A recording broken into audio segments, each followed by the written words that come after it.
Innal hamdalillah nahmaduhu wa nasta'inuhu wa nastaghfiruh wa na'udzu billahi min shururi anfusina wa sayyiati a'malina. May yahdihillahu fala mudilla lahu wa may yudlil fala hadiya lahu. Ballagha risalah wa adda al-amanah wa jahada billahi haqqa jihadih. Salawatu rabbi wa salamu alaihi wa ala alihi wa azwajihi tahirat wa man ihtada bi hadihim wastanna bi sunnatihim ila yaumiddin. Amma ba'd, ya ayyuhalladzina amanu taqullaha haqqa tuqatih wa la tamutunna illa wa antum muslimun. Ya ayyuhan nasu taqu rabbakum alladzi khalaqakum min nafsin wahidah wa khalaqa minha zawjaha wa batha minhuma rijalan katsiran wa nisaa'a. Wattaqullaha alladzi tasaaluna bihi wal arham. Innallaha kana 'alaikum raqiba. Ya ayyuhalladzina amanu taqullaha wa qulu qawlan sadida yuslih lakum a'malakum wa yaghfir lakum dhunubakum wa may yuti'illaha wa rasulahu faqad faza fawzan 'azima. Fa inna asdaqal haditsi kitabullah wa khairul huda Muhammadin sallallahu alaihi wasallam wa syarrul umuri muhdatsatuha fa inna kulla muhdatsatin bid'ah wa kulla bid'atin dhalalah wa kulla dhalalatin finnar. Ajarna Allah wa iyyakum jami'an minan nar. Hadirin salat sidang Jumat, sallamani wa sallamukumullah. Tidak henti-hentinya kita bersyukur pada Allah Subhanahu wa taala. Tidak henti-hentinya kita memuji Allah atas segala karunia dan nikmat-Nya tanpa putus siang dan malam. Nikmat zahir dan nikmat yang tidak tampak bagi kita.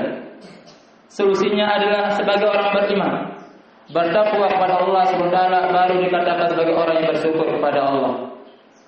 Selawat yang salam semoga tercurahkan kepada junjungan besar secara mutlak yang mulia sallallahu alaihi wasallam yang telah mengeluarkan dan menghantarkan umat Islam seluruhnya yang telah beriman sejak zaman beliau sampai datang hari kiamat, semua atas jasa beliau sallallahu alaihi wasallam.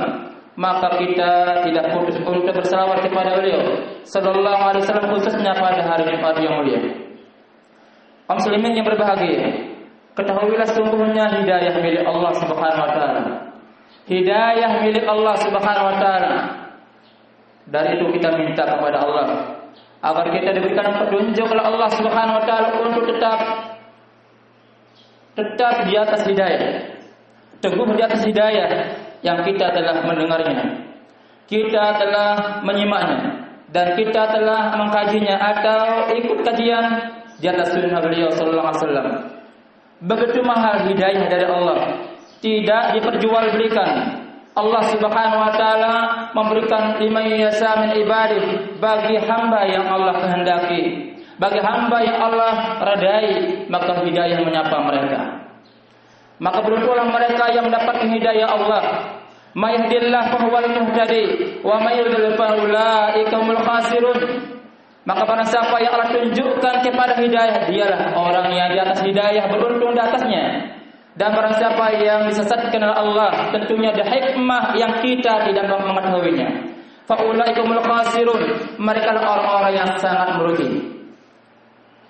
Karena hidayah di tangan Allah Subhanahu wa taala, maka tentunya kita terus minta kepada Allah Subhanahu wa taala agar kita tunjukkan siang dan malam, menjaga diri kita dari berbagai penyesatan, menjaga diri kita dari berbagai syubhat, penyimpangan akidah dan penyimpangan di dalam beribadah dan penyimpangan dalam bermoral, tidak mengenal halal, tidak mengenal haram, semua tercampur aduk oleh kita kena kegelapan yang ada pada diri kita, jauhnya kita dari hidayah. Maka kita sebagai muslim selalu minta kepada Allah Subhanahu wa taala agar kita terus ditunjukkan kepada kelurusan dalam berucap, kelurusan di dalam berucap, kelurusan dalam berbuat, dan kelurusan dalam berakidah. Intinya adalah lurus dalam beragama kepada Allah Subhanahu wa taala. Rasulullah sallallahu alaihi wasallam selalu memberikan hidayah kepada orang yang dia cintai, kepada orang yang diinginkan, tetapi sayangnya Allah yang memegang hidayah itu. Nabi sallallahu alaihi wasallam hanya menyampaikan hidayatul bayan, menyampaikan, menjelaskan, menunjukkan, tetapi hidayatul at-taufik milik Allah Subhanahu wa taala. Oleh karenanya kita dapat melihat betapa banyaknya dari golongan para nabi, keluarga mereka, anak mereka tidak mendapat hidayatul Islam. Nuh alaihi wasallam berdakwah 950 tahun tidak mengenal hidayah oleh keluarganya. Keluarganya banyak tidak mengenal hidayah. Anaknya tidak mengenal hidayah.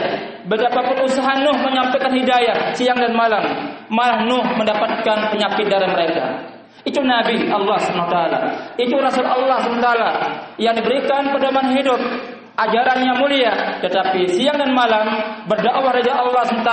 Tidak ada keluarganya mendapat hidayah, bahkan istrinya, kecuali kawannya, kecuali muridnya, kecuali binatang-binatang yang naik bahtera beliau sallallahu alaihi wasallam.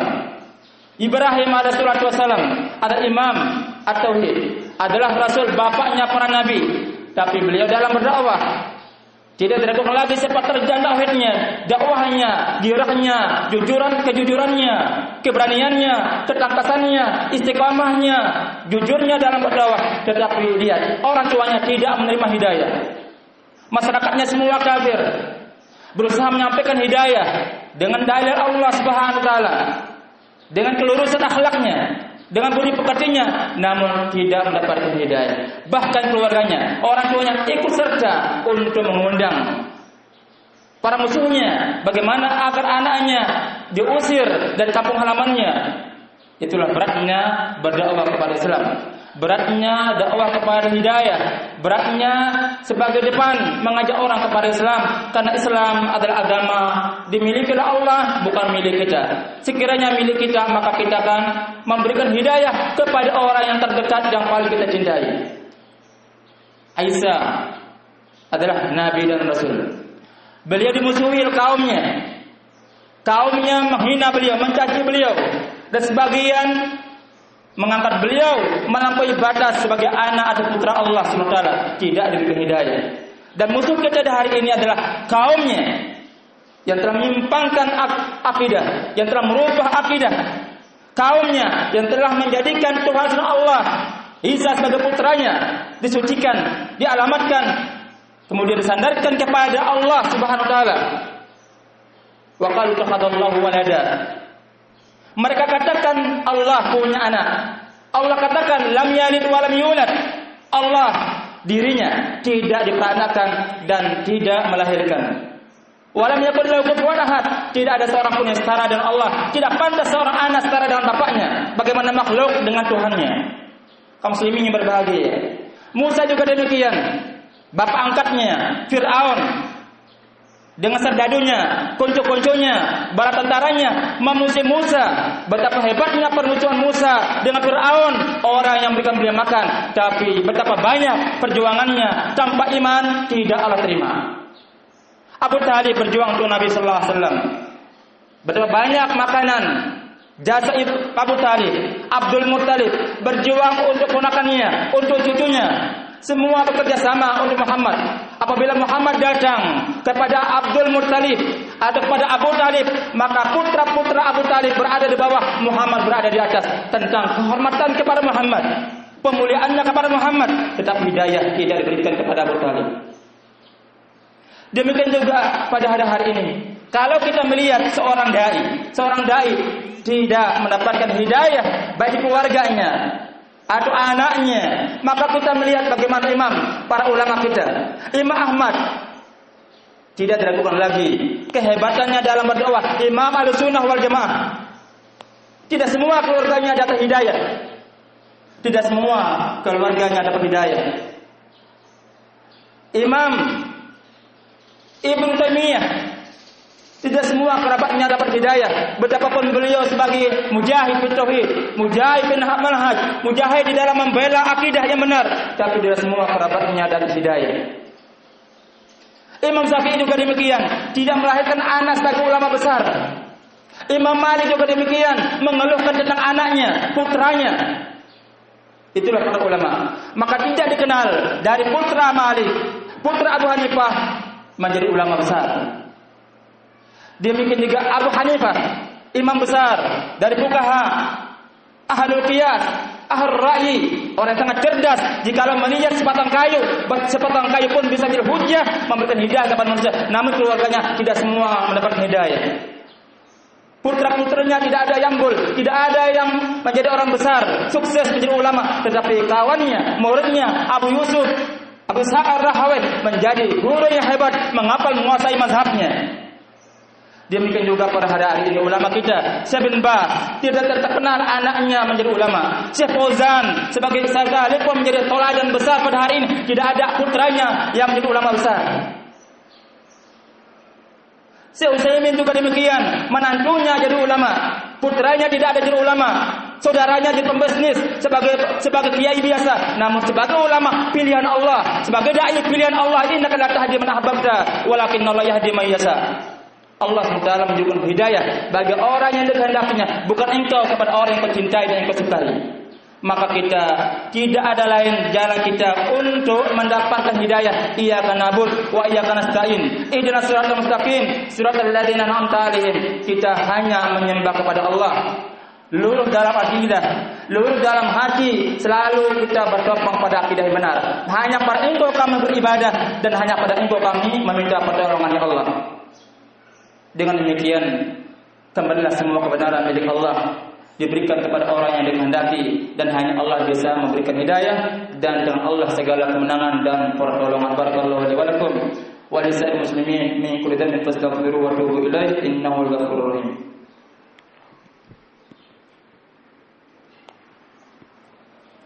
Alhamdulillahi wahdah, wassalatu wassalamu ala asrafil mursalin sayyidina Muhammadin wa ala alihi wa sahbihi wa man sara ala darbi ila yaumiddin, amma ba'd. Salah satu pencegah atau beberapa pencegah penghalang dari mendapatkan hidayah, yang pertama adalah tenggelamnya kita di atas hawa nafsu. Hawa nafsu baik pandangan, hawa nafsu baik pendengaran, hawa nafsu baik hati yang merjai, hawa nafsu baik makanan, hawa nafsu baik minuman, hawa nafsu syahwat dalam berpegang, syahwat dalam memiliki harta, syahwat dalam memiliki kedudukan, syahwat di dalam ketenaran, semua adalah penghalang dari hidayah. Berapa banyak orang yang mengajak kepada Islam, tetapi pada hakikatnya dia tidak mengajak kepada kelurusan, mengajak kepada Islam berwarna abu, belum dibersihkan akidahnya, belum dibersihkan manhajnya. Maka kita doakan mereka semua kembali kepada kelurusan dengan tujuan mereka yang baik. Semoga Allah mengampuni dosa mereka karena ijtihad mereka. Jika mereka sengaja, maka Allah akan menyiksa mereka. Tapi berharap semoga mereka berijtihad dalam kesalahan yang mereka jalani. Semoga Allah mengampuni dosa mereka dan menunjukkan mereka kepada garis yang lurus. Tapi banyak dari golongan pengajak kepada Islam, tapi mereka sendiri tidak mengenal apa itu tauhid. Utul ulum, fal yutul fuhuma, utul zaka'an wa lam yutul zaka'a. Mereka diberikan ilmu yang banyak, hafalan yang kuat, tapi pemahamannya tidak lurus. Mereka diberikan kecerdasan otak, filsafat, ahlul kalam, al-mantiqiyin. Orang liberal, banyak yang cerdas, tapi hatinya mereka kotor, tidak mengantongi akidahnya lurus dan bersih. Maka yang kedua, salah satu sebab mendapatkan sebab penghalang dari hidayah adalah al-kibr wal ghurur, kesombongan, kecompakan dan ketertipuan. Maka Allah Subhanahu wa taala mengatakan, "Sa'asrifu an ayati alladziina yatakabbaruna fil ardh bighairil haqq." Saya akan palingkan dari ayatku, dari kebenaran Al-Qur'an, dari wahyu sunnah Nabi sallallahu alaihi wasallam, orang-orang yang congkak, sombong dari menerima kebenaran. Masalah dunia menjauh, masalah debat menjauh, masalah makanan menjauh, masalah musyawarah menjauh. Ruginya lo yang rugi, bukan kita. Masalah uang menjauh, masalah pintu jauh. Maka mari kita cabah, mari kita berjiwa Arab. Masalah tutup, kembali pada Al-Quran. Al-Quran di atas kita sebelum menyesal. Jangan karena kursi kita debat lalu jauh dari hidayah. Jangan kena kain kita menjauh. Jangan kena makanan kita. Itulah orang-orang yang tidak punya wawasan, tidak punya pendidikan, dan jauh dari hakikat hidayah sebenarnya. Jiwa Arab mereka tengkar kembali dengan baik. Jiwa Arab tidak ada dendam. Maka betapa banyak dendam menghancurkan amal. Kepolosan tidak benar apabila ada dendam. Kejujuran tidak benar apabila ada dendam. Maka kebaikan itu tergantung kelurusan ilmu. Maka lurus ilmu seorang tergantung istihadnya. Maka jangan menjadi orang pendiam tapi dendamnya luar biasa. Jangan banyak sujud tapi dendamnya luar biasa. Tidak tanggung dendamnya kepada tokohnya, kepada ulamanya, kepada pemimpinnya. Maka tidak melebur dengan saudara kita. Kembali kepada kebenaran. Muhajirin bertengkar dengan Ansar, kami lebih pantas. Kami bersama Nabi mulia. Ansar juga mengatakan, kami penduduk, Anda pendatang. Nabi menjawab, pendatang dan yang ada di sini adalah semua bersaudara. Semua kalian bermusuhan kena kasta, kena suku, tapi disatukan oleh Rasulullah SAW. Kelahiran Mus'ab bin Umar menyatukan mereka dari persengketaan hawa nafsu dan kubu-kubu keluarga mereka. Nasab mereka tidak mendekatkan mereka kepada Allah, tetapi yang mendekatkan mereka kepada Allah persatuan dan akidah. Maka hancurkan segala perbedaan di atas akidah yang benar. Sebelum datang kematian kita, ketika kita berada dalam perpecahan tanpa putus, kebodohan tanpa sinar, dan kegelapan tanpa hidayah, serta kesombongan melapuskan pakaian muslim, tetapi kita mengantongi dendam yang kesumat terhadap saudara kita. Jiwa Arab luar biasa. Mereka betapapun hancurnya meja bertengkar, mereka orang bukan pendendam, karena dendam ini menghancurkan ibadah, menghancurkan ukhuwah, merobek persatuan. Itulah yang dijawab oleh Rasulullah SAW. Semoga kita dijadikan orang-orang yang satu dan seakidah. Jika ada kesalahan teman kita, maafin. Jika ada kesalahan teman kita, maklumin. Tengkar tetap ada. Nabi tengkar, persahabat tengkar, tapi tengkar mereka dibungkus di atas hidayah, di atas ramuan hidayah, semuanya hancur. Yang muncul hidayah Allah, yang muncul Al-Quran, yang muncul sunnah, yang muncul adalah maaf-maaf di antara mereka. Semoga Allah Subhanahu Wa Taala menjadikan kita orang bersatu dan seakidah yang benar, meluruskan tapak kaki kita dan niat kita, menjadikan kita orang bersaudara dunia dan akhirat. Semua apa yang terjadi sesama kaum muslimin, maka kita berdoa bagi mereka agar mereka kembali pada al-haq. Dan apa yang terjadi antara Ahlussunnah wal Jamaah, semoga Allah memaafkan mereka karena istihad mereka yang ada atau yang sengaja. Semoga mereka akan bertaubat dan kembali sesama mereka merangkul kembali kepada Allah Subhanahu Wa Taala dan sunnah Nabi sallallahu alaihi wasallam. Innallaha wa malaikatahu yusholluna 'alan nabi ya ayyuhalladzina amanu shallu 'alaihi wa sallimu taslima.